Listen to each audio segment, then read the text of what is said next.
За хэдхэн зүйл захи. Нэгдүгээрт хүний ирэхээр жаргахаар өөрийн ирэхээр зов гэж эрхчлөөний мэдрэмжтэй ард түмний маань үг бий. Хин нэгний дохио зангаагаар хатгаас сүлбээсэнд бити ороорой. Өөрийнхөө мэдлэг боловсролд итгэж найдаад ажиллах юм бол та өнөөдөр энэ танхимд ярьсан бүх зүйлээ хэрэгжүүлж чаднаа. Монголчууд зовж хансан, монголчууд ядуу байж хансан. 600 гаруйхан мянган төгрөгийн тэтгэвртэй тэтгэврийн насныхан өнөөдөр уул уурхай нөлөөллийн бүсэд амьдраад малаа малж байгаа хэрнээ ашиг шимийг хүртэж чадахгүй эдээшд дасан нутгаасаа хөөгдөн түрэгдэж нүүж яваа ард түмчин таныг яг өнөөдөр хараа сууж байгаа. Тэгэхээр хааны алба дүүжлүүрийн гогцоо хоёр нэг дор байдаг гэдэг Оросын нэг үг байдаг. Тэрийг бодож явууныз.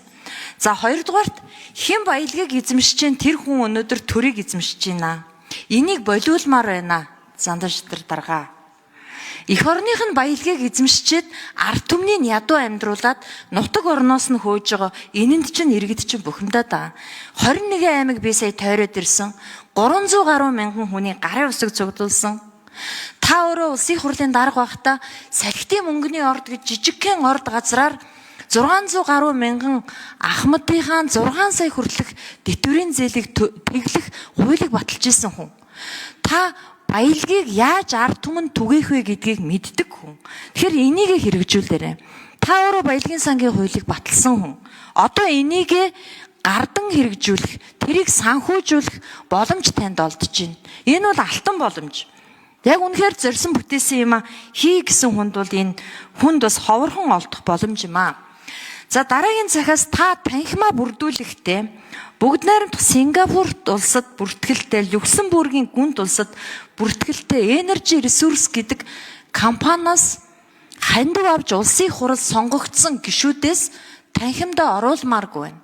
Та өнөөдөр цагаан суургыг стратегийн ордуудаас хасуулж агаад эзэмшсэн тэр компани төлөөллийг засгийн газартаа оруулмааргүй байна. Хэрвээ та энийг оруулах юм бол та шудраг ёс гэж яриад ч хэрэггүй. Таны засгийн газрыг огцруулах ажил эхлэх болно шүү эндээс. За дараагийн захаас та говийн усны төсөл буюу орхон онг хэрлэн тонн төслийг засгийн газрынхаа мега төслүүдийн нэгдүгээрт эренбилж өгөөч. Та удахгүй хэдхэн минутын дараа ерөнхий сайд болно. Яагаад гэвэл энэ бол зөвхөн говийн усны төсөл биш. Энэ Монгол улсын усны төсөл юм аа. Онгоо сэргээх, орхноо хамгаалах, хэрлэнгээ хамгаалах энэ гол юм байгаа юм. Монгол улс өнөөдөр газар нутгийнхаа 87% нь геологийн хайгуул хийсэн байдаг. Тэгсэн хэрнээ усны хайгуул дээр дөнгөж 17.8%-тай. Миний сонгогдсон говийн бүсэд стратегийн 7 орд байгаа. Одоо нэмэгдээд удахгүй 11 болно. Усгүй. Бид өнөөдөр Монгол улсын сангийн авдрыг дүүргэдэг. Өмнө говь аймаг хамгийн их мөнгө өгдөг.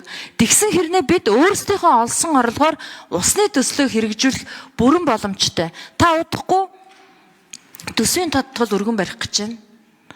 Танал хийх гэж байна. Говийн усны төслийг бити танаарай гэж танаас говь сонгогдсон улсын хурлын гишүүний хувьд говийн ард түмнийхээ өмнөөс хүсье. Энэ усны хайгуулыг хийхэд жилд 10 тэрбум. 10 тэрбум.